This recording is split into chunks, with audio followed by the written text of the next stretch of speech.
Let me tell you something. This man right here, this man is an absolute unit.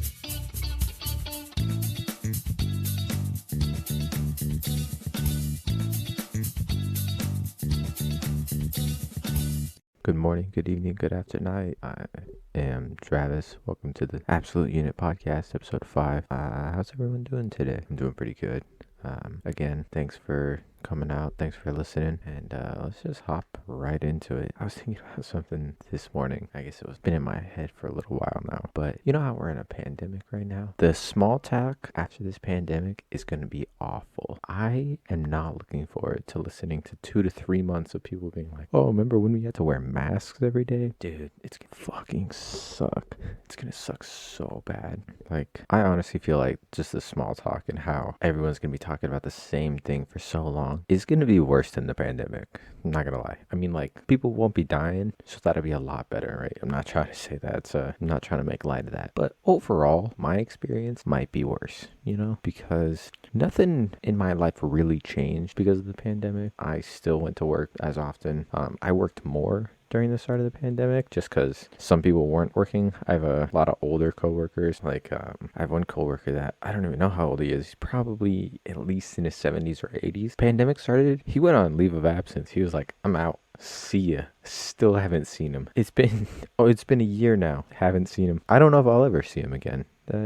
He might be gone. I mean, not like gone. I think he's doing all right.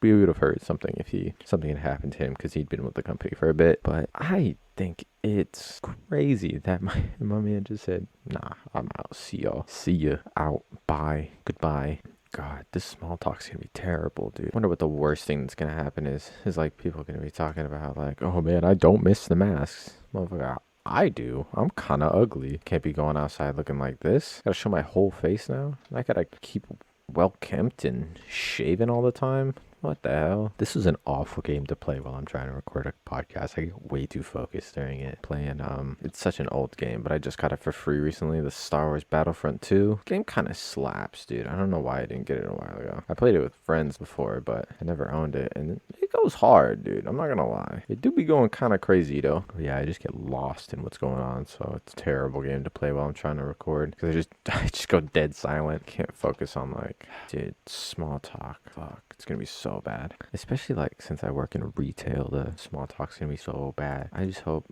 hope people just like fucking get over it.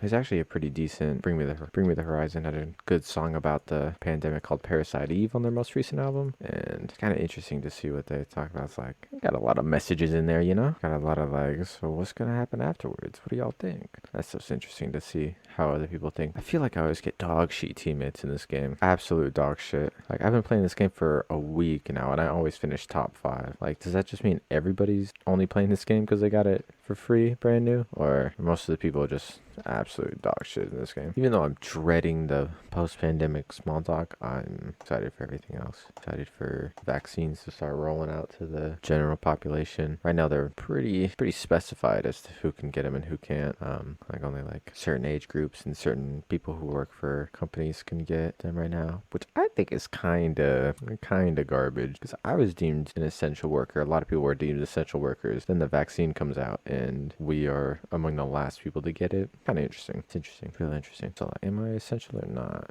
I still don't see how I'm essential. I don't see how most parts of the store I work in is essential. Like, I work in the gardening section of a department of a hardware store. Why was that opening? Why was the outside area where we could get only like pots and plants and soil and stuff like that, why was that open when everything was shutting down? Someone want to explain that to me? That's right, nobody can explain it to me. There's nothing vital to the human in that section outside. Inside, I understand, toilet breaks, you got a huge leak in your house, that stuff, that should be open. But everything that I sell, nah. Dude, and when the pandemic started, we got stupid busy. Like, 2020 was the company that I work for. It's their biggest selling year, highest sales ever, which like is a general trend across the board for most places. Like, you sell more each year. If you don't, you're gonna go out of business. But like, when things are shutting down, you have reduced hours and you limit how many people can be in your store. That's when it doesn't make sense. People were like, because I work in like a home improvement type hardware store. People are like, I guess I'll fix every problem that's in my house since I'm home all day. And people would come in talking about like, oh, it's just nice to be out of the house. It's like, it's not nice for me. Go home. I don't want to be around you. I don't want to get the Rona. I know this is all old news, but I didn't have a podcast when it was happening, so it's my time to rant. Let me have this. Let me have one thing, please. Can I just have one thing? I just want one thing. Can I have one thing? I just want one thing. Can I please just have one thing? All right, I'm sorry. I'm sorry about that one, guys. Somebody was asking me, one of my coworkers at work was asking me what, if it's hard to do the podcast, like if it's hard to just talk for like 45 minutes to nobody about nothing. And I was like, it's not really hard. And then they brought up a weird question, which was like, can you freestyle? Can you like freestyle rap? And I was like, is that really what you equate it to? Freestyle rapping? Because I cannot do that shit, man. I cannot. Absolutely not. I can't rhyme anything. If you say a word and you're like, what does this rhyme with? It's not going to happen. Freestyle. Yeah. It's amazing that people can freestyle to me. I can't think of a rhyme most of the time. Oh my God. I say that and I rhyme on accident. That's the craziest thing I've ever done in my life. It's so hard for me to rhyme though. This is going to be such a choppy podcast. I keep going quiet for a long time just because I'm playing this game. See, like Minecraft's a good game to play while I record the podcast because I don't have to think at all. But this, I'm like running around the fucking Death Star and all of a sudden I turn the corner and I see fucking Luke Skywalker and Yoda standing in front of me, and I'm just like, my brain goes empty. And they slice me in half. I feel like I'm one of the few people who enjoys, like, every Star Wars movie. Like, there are bits of even Phantom Menace that are really fun. Like the Obi-Wan and Qui-Gon versus Darth Maul fight in wherever room they're in, whatever kind of generator that's supposed to be. It's a fun time, dude. It's a really fun scene. Attack of the Clones has some really good scenes in it too. The kind of gladiator arena area with those weird monsters is so cool. Yeah. And then Revenge of the Sith, arguably the best Star Wars movie. I'll say it right now. 4 and 5 are really good. Revenge of the Sith is pretty top notch overall. Like I think Empire nudges it out, but I think it's better than A New Hope, in my opinion. I guess this might be really uninteresting to some people. I know there are some people that do really like Star Wars that listen to this, but yeah, it's fun. I like the new trilogy too. The new trilogy I think gets better with each new movie. Like what's it called? Force Awakens 7 is really good on its own, but I think with each new movie with 8 and 9 that came out, I think they made the last one better, even though they kind of erased a lot of stuff that happened in 8. What was 8 called? Was 8 called Last Jedi? Yeah, it was called Last Jedi. They did erase some things that happened in Last Jedi with Rise of Skywalker, but I still think they're really good movies. Kylo Ren is fantastic character, so is Finn. Two of the, I think, better overall Star Wars characters. But it's a fun movie, dude. I think some people take Star Wars a little too seriously for what it is because, like, it's a sci-fi space movie. It doesn't need to be, like, a cinematic masterpiece. It kind of is. Some of them are amazing movies. It doesn't need to be, though. It's a space sci-fi movie. It's not trying to be, 2001: A Space Odyssey. Kubrick's not behind the camera making every shot. You could pause on every frame and it'd be a masterpiece. It's not. I'm not supposed to be able to pause on every frame of Star Wars and be like, wow, that could be a desktop wallpaper. It's supposed to have fun. It's supposed to it tackles some themes of the real world. It's like the whole anti-totalitarian idea, which is really the closest thing you can get to like some hard-hitting themes in those movies, unless I'm just ignorant of some things, which is possible. Yeah, they're really good movies. And dude, Rogue One, you guys can't tell me Rogue One was not a good movie. Like, I don't care if you already know the end. It's a good movie. If you already know the end because that's how, they're set up in the next one. It's like, oh, they sacrificed their life for this, so it got spoiled 42 years before it was made or whatever. But is that really an issue? I'll say the only Star Wars movie that kind of weird to me was Solo. Like, it's a really good heist movie, not a great Star Wars movie in my opinion. If you look at it just as a heist movie and not as like a Star Wars film, or like there isn't even that many points that feel Star Wars specific on it, except like when they get the Millennium Falcon and they're doing all that. But like watching that as just a heist movie it's a great film. I like to say film to make me sound smarter, because I'm not a movie critic. I watch movie and I go, oh yeah, that I had fun watching that, therefore good movie. I don't look any deeper than that, and I don't think anybody should. Let's be honest. I'll tell you right now, my favorite movie of all time is Napoleon Dynamite, purely because it's the funniest movie ever made. It's simple as that. Dude, I could watch Napoleon Dynamite and laugh for 80% of the runtime. That's how good that movie is to me. And I couldn't tell you why. It's the awkward, like kind of cringe humor that makes The Office funny, mixed with just like the rawest comedic timing ever. Dude, any single scene from Napoleon Dynamite could have just been uploaded as like a YouTube sketch, and it would have went viral. Especially like early YouTube days when it was kind of lawless, and it was like people would just put up 5-minute videos. They were always 5 minutes long, and it would be probably the funniest thing you see that day for no reason too. God, what was I even saying? I gotta stop blacking out when this game starts to get more intense. Meow. Who's Yoda now? It's me, motherfucker. They're pretty good as Yoda, I'm not gonna lie. I'm not trying to flex on you guys too hard. Even though my team is a dog. Literal dog water, dude. Dude, I'm getting shot from every angle possible. Literally up, down, left, right. Even B and A I'm getting shot from. We lost. My team's dog shit. I've been recording for 40 minutes now, and I feel like I've got like 8 minutes of content. I've been going dead silent for so long. Maybe I shouldn't be playing this game right now. Maybe I should. I'll just play for 2 hours, and then I'll get like a 30-minute podcast out of it. One thing that's really interesting, and I think it's only interesting to me because I used to work in a grocery store, is how all grocery stores are basically set up the same way. I mean, except for like huge super centers like Target and Walmart that sell other stuff besides groceries. They're all basically set up the same thing. You walk in, right next to the entrance, you got produce, and then you'll see bakery, deli, next. Those two, the orders usually switch. Usually, in my opinion, it should be bakery then deli, but you know, that's up to interpretation. But it's weird how most grocery stores are laid out the same, except for a couple. Like, I would say the weird ones, the odd ones out are Trader Joe's. Trader Joe's is one of the strangest places ever to me. The one we've got here is like, there's the produce section, and then there's a bakery in the corner, and then there's 2 aisles, and that's it. I'm like, how is this a whole grocery store? I know people that only shop at Trader Joe's. How do they do that? There's like 3 aisles total. Winco's a weird one. I shop at Winco, and I recognize that it's weird because you walk in and it's just a circle, and it's just like pure chaos the whole way around. And that's why I like it. That's how a grocery store should be. It's like, here's an aisle, here's where everything is. What it's next to, don't worry about it. Here's where it is. And like, just where some stuff is doesn't make sense. Like, I don't know why they break up toiletries and like house essentials, like toilet paper and, you know, cleaning products. I don't get why those are on complete opposite sides of the store. Like, one's the first thing that you see when you get in there, and the other one is in like the back left corner by the freezer section. I don't understand that. That doesn't make any sense to me. Another weird one is Whole Foods. Whole Foods is weird because like, if you walk in one entrance, it's usually huge, right? There are 2 entrances on like opposite ends of the store. There's no middle entrance, and if you walk in, no matter which entrance you walk in, you're always next to a produce section. Always. Like, I don't know if there's a produce section on both sides. I don't know if there's a fruit section on one side and a vegetable section on the other side. Something like that wouldn't surprise me in a Whole Foods. And there's like, Whole Foods is just a strange place. I used to go there every now and then to get just like lunches because they've got like a decent deli area where you can just like order food. But it's a weird place. I would never shop there. Not only because it's expensive, but also because like, look at me. Do I look like I shop at Whole Foods? No, absolutely not. What should I do? I can't play Battlefront anymore. I can't record a podcast and do that at the same time.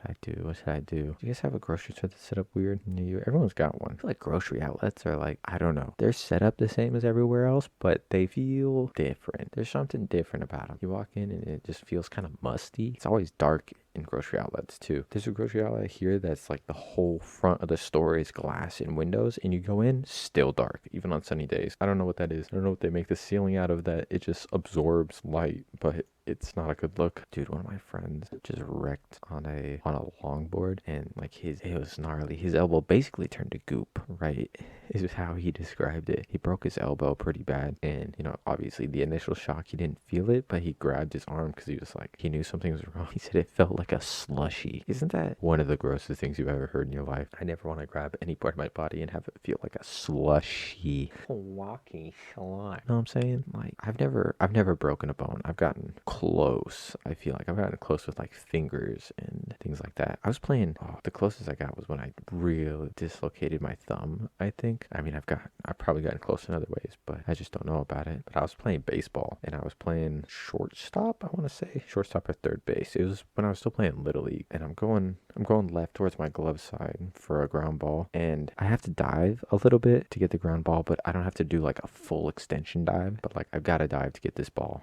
and I dive, catch the ball, roll, throw him out, and like I throw him out, the initial like adrenaline's gone because I was the last out of the inning, and then I'm like, holy fuck, my hand. Oh my god, my hand. I had rolled over on it and popped my thumb out of place. Like it bent backwards and popped out of place. I probably should have said some kind of like trigger warning at the beginning of this for people who don't like that, but like, I'm sorry. Maybe I'll edit one in. Maybe I won't. It'll be a fun little game. It'd be a fun little game for you and me. But yeah, it was so gross. I just like popped it out of place. That hurt so bad. Like that was I thought my thumb was broken because I didn't know. I didn't know what had gone wrong. I knew something was wrong. And my left hand is where my glove hand, and it's also the hand that I write with. So for like few days at school, even though I popped it back into place, but like it still was like really hurt to move around at first because some tendons probably got messed up in the process. But like I had to wrap it and go to school. I think I was in 6th grade. And I remember showing up to my 6th grade English class, and he's like, "What'd you do to your hand, dude? Like you faking this so you can get out of doing your English work?" And I was like, "No, but that's a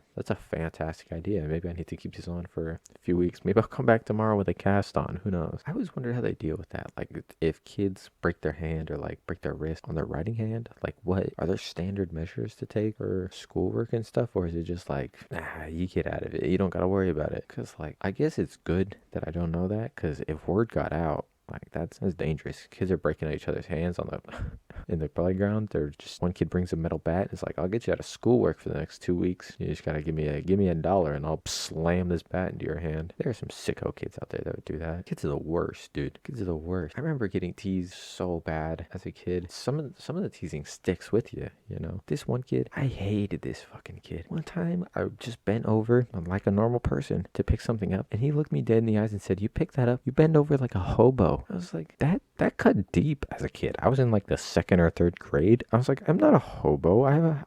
I think I have a house. Also, do you remember the word hobo? I feel like nobody really uses that anymore. I dressed up as a hobo for Halloween once. Am I gonna get canceled for that in the future? Oh my god. I just looked up, is hobo derogatory? And it kind of is. It says somewhat offensive. Like I get that it's a negative word. I don't think it's as bad as calling somebody like a bum or anything like that. Hobo was more of the traveling kind. Like they've got the sack on a stick and they're just hitchhiking across the country. That's what I picture. But whatever. But yeah, he said I bent over like a hobo, and I still think about that now. It's been a decade probably. Wow, that cuts so deep. Dude, what kind of teasing goes on nowadays at like middle school and elementary school? I call it teasing because bullying does happen, but it doesn't happen to the extent that people think that it does to most people. I guess I can't say that I have been bullied, but not everybody gets bullied, and not everybody gets bullied their whole lives. It's like you get bullied for 1 year, and then summer happens, and you just make new friends. You just get over it. I don't know. Pretty stoic towards those kind of things because like you just get over it. When you're a kid, you don't know any better, so sometimes it's hard to get over. But what you gotta do, you move on. You live and you learn. You live and you learn to just get over it. I don't know what to tell you. I'm not giving advice to any kids. There's no kids listening to this podcast. There better not be. That would make me feel weird if somebody younger than me, like a lot younger than me, listen to this, like a 12 or 13-year-old. That'd be kind of weird. I wonder what words are getting tossed around at middle schools now. Because I bet it's all like internet slang. They're just calling each other like thoughts and e-girl, like e-girls, e-boys. Dude, I wish I could bully some e-kids. Is that the neutral term, e-kids? Isn't that like an entertainment company, e-kids? It is. Oh, I got some e-kids products. What? Jojo Siwa's got some e-kids products. E-children? Oh man, I'm so close to being classified as an e-boy. E-boy on dictionary.com is a young man or woman who are active internet users, stereotyped as emo-styled anime and gaming fans trying to get attention on social media. Trying to get attention on social media is the only thing that separates me. I post so rarely. I only tweet when I think something's funny or like to put a new episode of the podcast out. That's really it. I've got so few followers. To some people, it's crazy. It's crazy. Dude, it'd be so interesting what kind of things are getting said. I wonder how aware kids are nowadays. Because like back in the day, you could use the word gay as just like a descriptor. Like there wasn't as much, awareness about some of these things, about like how that could be offensive or how that could affect somebody. So like we used to call call kids gay for just using the middle urinal. Even if they were the only person in the bathroom, use the middle urinal, that's gay. And yeah, quick life lesson for the females out there, the non-urinal users, I should say. Most of the time you go into the bathroom, if there's an odd number of urinals, there's like 3 or 5, most guys will only use the outer ones and then every other. So if there's 3, you're only using the 2 edge ones. Nobody's using the middle ones. The only place in society where that goes completely out of the window is movie theater bathrooms. People leave movie theaters and they're like, dude, I gotta piss. I don't care how many people are next to me. I don't care who's around. I'm standing next to somebody. I'll be within hand holding distance if it means I can just pee. I've been holding this in for 2 hours. Dude, I'm awful about that. Not wanting to leave movies. I remember I sat through pretty much all of Thor Ragnarok with a full bladder, because the only movie theater snack that I like to get is I like to get ices. The best things you can get. I don't really like popcorn. If it's there, I'll eat it. But if who I'm going with is like, nah, I don't need popcorn, I won't get it either. It's a waste of money, in my opinion. But oh man, if I just have that icy, I'll drink 90% of it by the first 15 minutes of the movie. So like, I'm sitting there for 2 hours probably, full bladder. It's hurting towards the end, and I'm like, but I can't leave. Something in me, I can't leave the theater. So I just have to sit there in pain. But then I'm going to the bathroom, and I don't care if there's one urinal left and it's, it's brown for some reason and there's somebody all around me. I'm using it. Societal norms go out the window when you have to pee. You'll pee in a bush outside, you'll pee by a dumpster, or, you'll do whatever you gotta do to get it out of you. But I wonder if that's still a thing. How did we learn that? How did we learn that you don't use the middle urinal? Because that's a thing that every guy knows about, but like nobody sits you down and talks to you about it. Like you just know it. You know it from birth. It's ingrained in you. Dude, I try not to make these podcasts too long, but I have no idea how to judge the length of this one because of how many silences there were in it. Sorry for bringing it up so much too. I might try to do something about that. But at least the editing for this podcast is starting to get a little easier for me. I still do appreciate feedback. If you guys are like, oh, the volume was weird on this, we heard some weird static in the background, anything, let me know. I wonder if you can hear one of my cats snores. She's kind of chunkier. She's losing weight. I'll give her that. But she had a respiratory issue when she was still a kitten. So now she's in the right position while she sleeps. She snores, and she's in the room with me, and I wonder if you guys can hear it, because even with my headphones on, I can still hear it. It's kind of cute though, I won't lie. I grew up with people snoring. My mom snores so loud. My mom rumbles the house, so I can sleep through a lot. And I used to sleep in hotel rooms with her, so I'm kind of a champ at just sleeping through anything. Lights are on, somebody's watching a movie, I'm out. Even if I'm the one watching the movie, I'll still fall asleep. I think that's a weird trait I inherited from my mom. I don't know what it is. She always falls asleep while watching movies, and now I do it.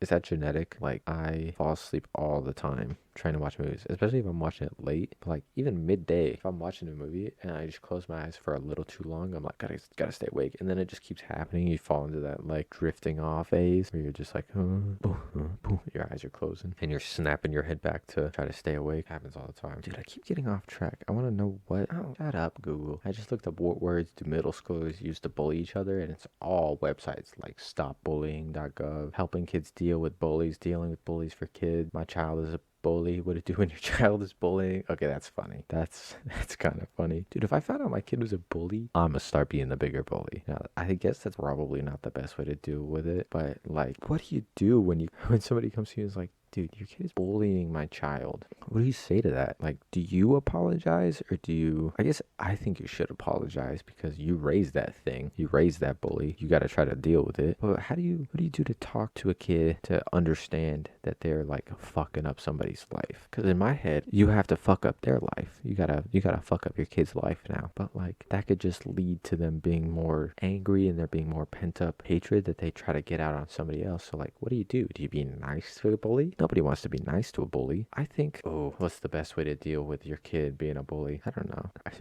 What if you do the old, like, when like parents used to catch their kids smoking cigarettes and they just take them outside and just make them smoke a whole pack in front of them? What if you took it to a playground with really little kid and you were like, all right, you see that 2-year-old, see that toddler? Go bully him. Go call him gay and push him over.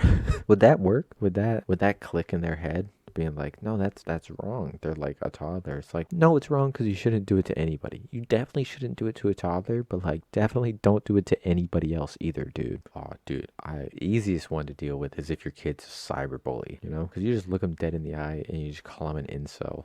He'll be like, "What's dad? What's an incel?" And you tell him, you're like, if somebody's a virgin for life and it's not their choice, it's everybody else's choice. You just like a cyberbully. If your kid's a cyberbully, you have to be a real bully to them, I think. Oh, I wanna read this article that my child's a bully, because I think back, like I never bullied anybody. I was good in school. I was quiet, so I didn't like mess with other kids. Like the closest I got was like I talked about this once, just like if I just talk about it with the person next to me, but like I could read the room. I could tell like if they felt similar to what I was feeling, and I just like crack jokes about something. It usually wouldn't be about other students, usually be about like something the teacher's doing, so like I said, not, I don't know, cross any boundaries. But I couldn't imagine like going after a kid or like a group of people like constantly, like day after day, and just like trying to make their day bad. I think it does say something about my parents. I don't know what it says. I'm trying to think about like what they taught me or what they did to help, and I can't think of it. So they must have been good at it, right? Because they never sat me down and were like, "Hey, if you ever do that shit, I'm gonna slap you in the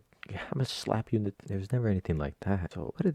They just masters at it? My siblings the same way. I don't think they did. That'd be weird to find out. My sibling was a bully. But yeah, oh dude, dealing with your kid that's a cyberbully is so easy. Like, hey, give me every electronic device you have, except you can watch anime in the living room. That's it. I want to know what kind of anime you're watching, my guy. Probably make him watch like Naruto or One Piece. Shows that teach you about bullying, teach you good life lessons. I guess One Piece doesn't really. One Piece does teach you about bullying. Weird to think that it teaches you anything, because it's just a show about a rubber man trying to find some treasure, but it teaches you a lot. What to say to a bully. 31 expert recommendation. 31 things to say to a bully. I got one. Hey, cut that shit out. That's number one. Say stop. Ask why. Say the behavior's not okay. Well, they know it's not okay. They're not pushing kids over and calling them derogatory things because they think it's a good thing. They know it's bad. Tell the person you want to talk. Just talk to them. Don't say, "We need to talk." What does that mean? Ooh, there's one good one in here, and that's ask. Ask them what the goal is, because if the goal is like, I want this kid to feel bad. Like if the bully, their main goal is to make somebody else feel bad, send them away. That's a psycho. That's a fucked up kid. That's an evil kid. There's nothing you can do about that. If they're like, well, I don't know what the goal is, then there's something deeper going on. Then they're trying to get out some hatred, something else. Send them to therapy. Therapy is a good thing. Everybody should go to therapy. Don't make it stigmatized like it is. But yeah, definitely send that kid to therapy is what I'm saying. Dude, I think if like school counselors were just better at being counselors, I guess they're probably all pretty good. But like if kids felt like they could use them as counselors and not like who they see once a year to sign up for classes, I think that would help a lot. If school counselors were like school therapists, and it would be weird to make it forced, but I think that's the best way to do it, is have like forced therapy on these kids, where at least once a month they just talk to the counselor for an hour, just come in and talk about anything and everything. And that's why I think it's good that what my high school did. My high school broke up counselors by like name, by last name, depending on where your last name fell is who your counselor was. So you had the same counselor all 4 years. I know some places do like a freshman counselor, freshman, sophomore, junior, senior, or they'll do like, based on a whole bunch of other things. But like if you have the same one all 4 years, I think that helps a lot in this situation where like once a month you're talking to the same person. It would be tough in situations where like a counselor leaves, they retire, any reason there's a new counselor because they have like just too many students or something like that. That would make it tough for the kids that have to like switch after 3 years. That would make it tough. But overall, I think that would help a lot. It would have helped me a lot, even if I just go in there and I'm like, all right, try to remember my counselor's name. I couldn't. All right, Mr. Joe, Mrs. Steven, I'm working on my stand-up. I'm working on my type 5. Can I just perform that to you? Give me honest opinions.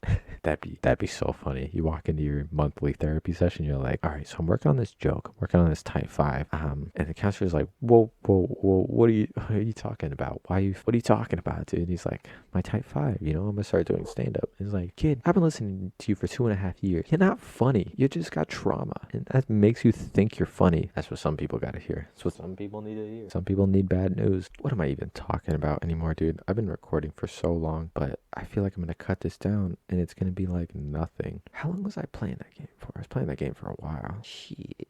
Well, I've said this before. Don't come here expecting this to be good. I just try to make you chuckle a couple of times, but I think I'm going to wrap it up here. That was episode 5 of the Absolute Unit podcast. Again, I'm Travis Hudson. You can follow me Instagram and Twitter at _Travis Hudson, and I'll see you guys around. Let me tell you something. This man right here, this man is an absolute unit.